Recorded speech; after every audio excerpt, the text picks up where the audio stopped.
ಪ್ರಿಯ ವೀಕ್ಷಕರೇ ನಮಸ್ಕಾರ. ಇದು ನಿಮ್ಮ ನಾಣಿಕೇರಿ ನ್ಯೂಸ್. ನಾನು ಜಿ.ವಿ. ಸುಬ್ಬರಾವ್.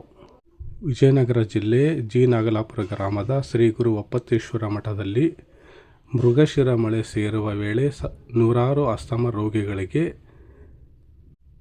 ಭಾನುವಾರ ಔಷಧಿ ವಿತರಿಸಲಾಯಿತು. ಶ್ರೀ ಮಠದ ಪೀಠಾಧಿಪತಿಗಳಾದ ಶ್ರೀ ನಿರಂಜನ ಪ್ರಭು ಮಹಾಸ್ವಾಮಿಗಳು ಕಾರ್ಯಕ್ರಮದ ದಿವ್ಯ ಸಾನ್ನಿಧ್ಯ ವಹಿಸಿದ್ದರು. ಆಯುರ್ವೇದ ನಮ್ಮ ಪರಂಪರೆಯ ಮೂಲ ಔಷಧಿ ರೂಪವಾಗಿದ್ದು, ಆಯುರ್ವೇದ ಔಷಧಿಗಳನ್ನು ಬಳಸುವ ಮೂಲಕ ಆರೋಗ್ಯವನ್ನು ಕಾಪಾಡಿಕೊಳ್ಳಬೇಕೆಂದು ಕರೆ ನೀಡಿದರು. ದಿನನಿತ್ಯದ ಆಹಾರ ಸೇವನೆಯಲ್ಲಿ ಬೆಳೆಯುವ ಬೆಳೆಗಳಿಗೆ ರಾಸಾಯನಿಕ ವಸ್ತುಗಳನ್ನು ಸಿಂಪಡಿಸುವುದರಿಂದ ಮಾರಕ ರೋಗಗಳಿಗೆ ಆಹ್ವಾನ ನೀಡಿದಂತಾಗುತ್ತದೆ ಎಂದು ತಿಳಿಸಿದರು.